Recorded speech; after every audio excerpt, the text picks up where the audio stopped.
Very, very fun in the summer. I love it in the summer. We have neighborhood barbecues, hamburgers and hot dogs, but every year our relatives from Seattle come and visit, and they always ruin it because they're vegans. So for them, we have to make these, sorry, Montana. A vegan is,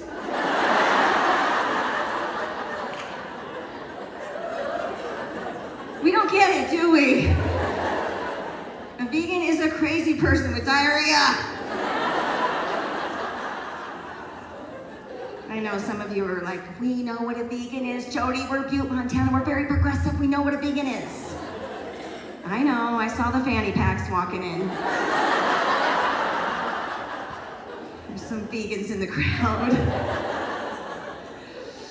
That's cool. I am married, and my husband and I are foster parents.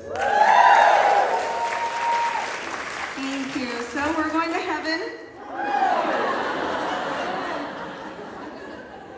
We have 3 biological kids, and we've had a lot of foster kids.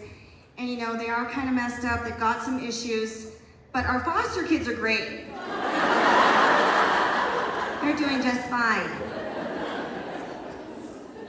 I asked my husband long ago if he'd be willing to do foster care. He said, we can do that? And I said, yeah, it's kind of a nice thing to do. A lot of families are doing it. He was like, well, all right, which one are we getting rid of? He didn't understand, but he might have been onto something. If you have foster kids or adopted kids, you know that the love is just the same. It's really remarkable how that happens. You know, you love your foster or adopted kids just the same as your biological kids. The only difference is our biological kids have my husband and my genetics, and our foster kids are on the honor roll. They got the brains in the family. Lucky them.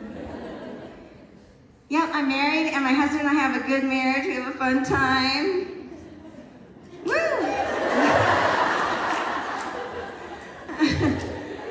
Oh, you guys are fun. Yes, we have a good time. And our friends say, well, of course you guys have a good marriage and a fun time. You guys both look like characters from the TV show The Office. Now, everyone, I get it all the time. Everyone tells me I look like Angela from The Office. And if you don't watch the show, it's okay. All you need to know is that everyone says I look like Angela and my husband looks like Phyllis. We have a good time.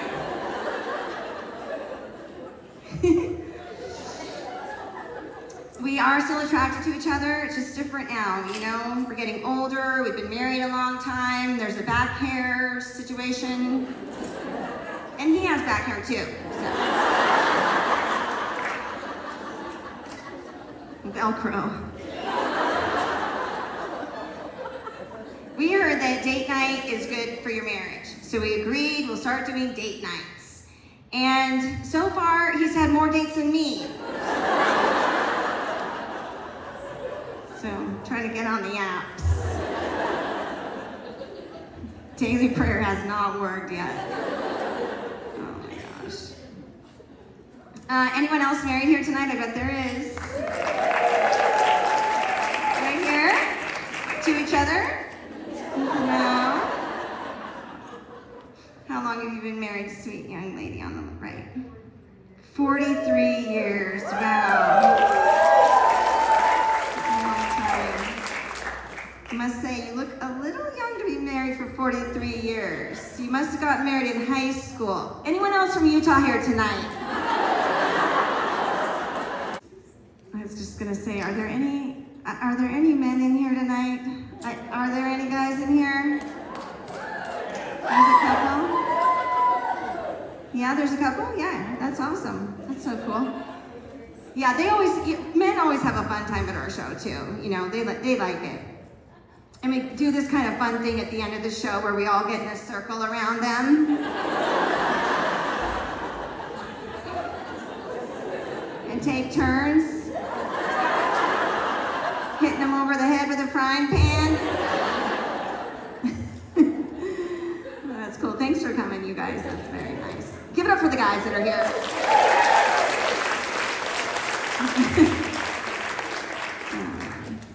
That's a nice thing to do, a man to come. That's very cool. You guys probably have good marriages. Probably do all those nice romantic things still, like talk to each other. My husband's pretty romantic, like, he's pretty sweet. Like, we met in a photography class in college, and we made out a lot.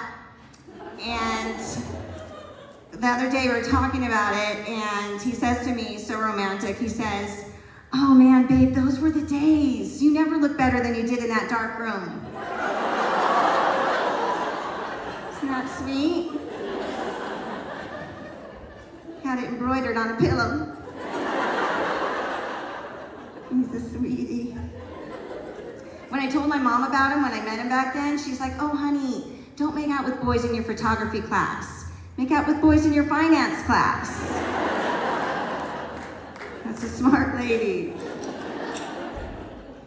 My husband is not in finance, but he is a really great guy. I don't deserve him. I'm so, so lucky.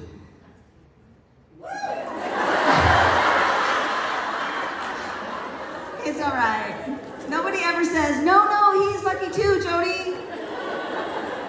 You guys don't even know him, and you're like, yeah, we buy that. She's the lucky one. When our kids were little, we put them in sports, youth sports. Not the rodeo, but, you know, soccer and stuff like that. Have you heard of that out here? Yeah? Sorry, I don't know where that came from. Yeah, we put them in sports. Someone told us, put your kids in sports and you'll avoid all the drug and alcohol issues. I was like,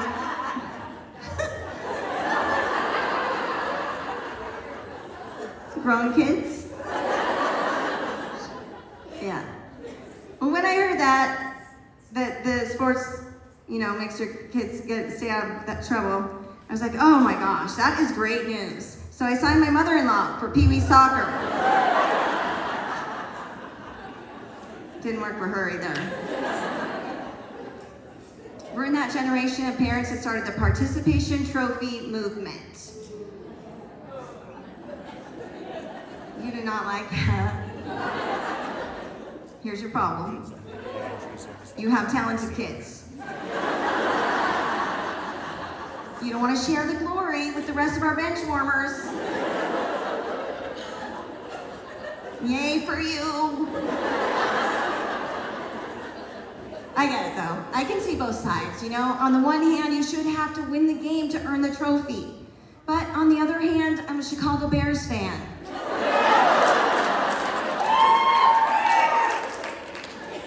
I don't know. Someone told me they're going to do better this year. I don't know. I don't follow basketball.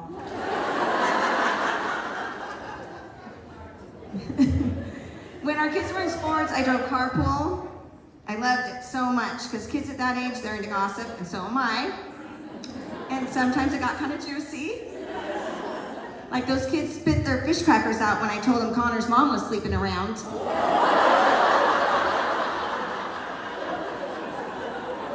They love my carpool. And after every game, we go to Taco Bell. I love Taco Bell. And if my kids played well, I let them get something. You don't score, you don't eat. And one time, my little boy, we were there, and he's like, "Mom, that's not fair, that's so rude. You get nacho fries and we don't." I know, I sound like a terrible mother, but don't worry. The next day, I put him in speech therapy.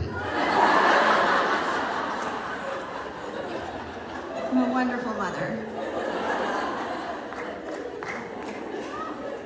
They grow up so fast, don't they? They grow up so fast. That little boy, now he's grown. Like he's got a big beard, he's got tattoos, he has a puppy, he's married, he has a wife. I mean, what's next? A job? Then he really won't need me.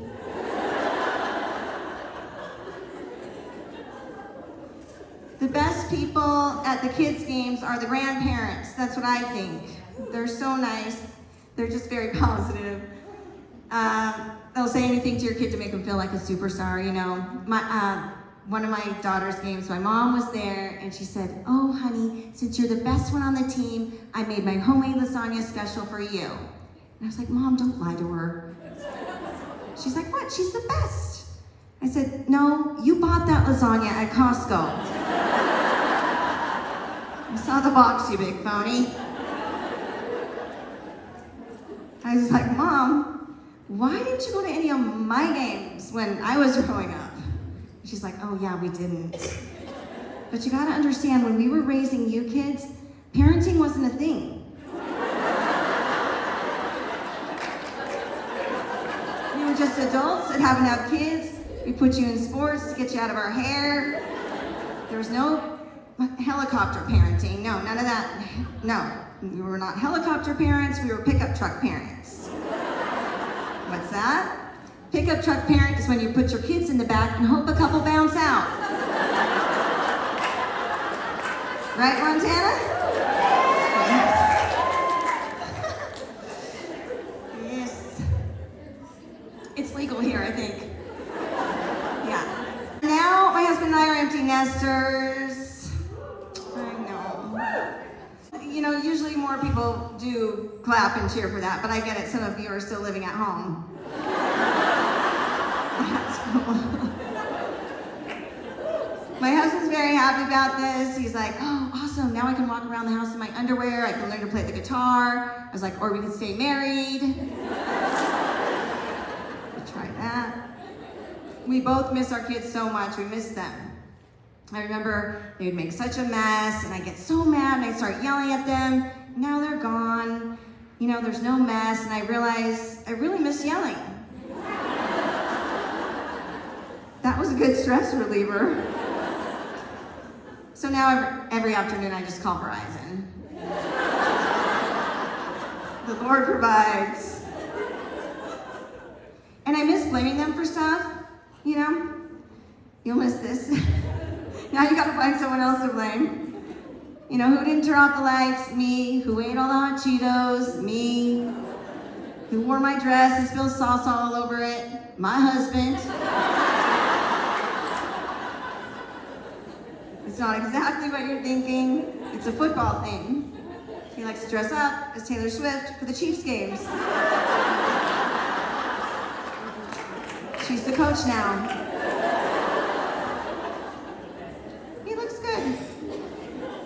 Empty nest is called a syndrome. It's empty nest syndrome. They call it a syndrome because when your kids move out, you have all these unfamiliar emotions that start to bubble to the surface, like joy. And freedom. If you Google empty nest, what comes up is empty nest is if you raise boys and they move out of the house. Google says if you raise girls and they move out of the house, you're not an empty nester, you're a survivor. Yeah. And we love our girls, right? I love my girls. I know you guys love your girls. But I do understand what Google was saying because when they were living with us, they stole my clothes, they were very moody, I was literally naked and afraid.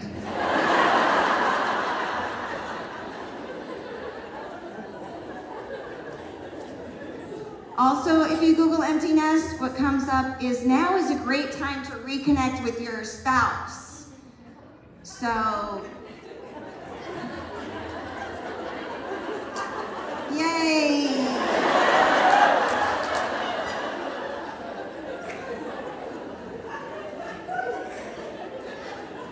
My husband said, "I have an idea. Let's take an adventure. Let's buy a couple Harley-Davidson motorcycles and take a road trip across the country." I was like, "Oh, let's get a puppy." So we compromised, we got a puppy, right? 43 years. But this is cute. Guess what we named the puppy? No, Taylor Swift. You guys.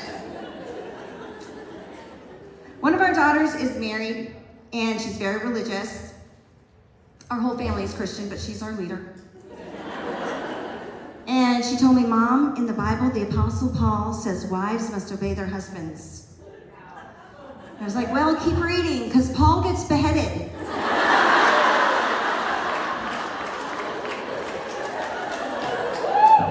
She told me, Mom, in the Bible it says, husbands, love your wives as Christ loves the... Yay. All right, the Bible belt comes up north. Yes, husbands, love your wives as Christ loves the church. And I was like, that makes sense. Wives and church, we are very similar. We both ask for money. We love a good potluck. And if we only see you once a week, that's okay with us. Once a week is fine, right? She's very religious. She likes to say grace when we go out for dinner. Have you seen these people praying at restaurants? Yes, this happens a lot in Idaho and Montana. Yeah, I'm on board. I love it. I think it's great, whatever. But she even makes us say grace when we go to Starbucks. So the last time we were there, she's like, okay, bow your head. And I did, and we hit the car in front of us. Very dangerous. Where's Carrie Underwood when I need her?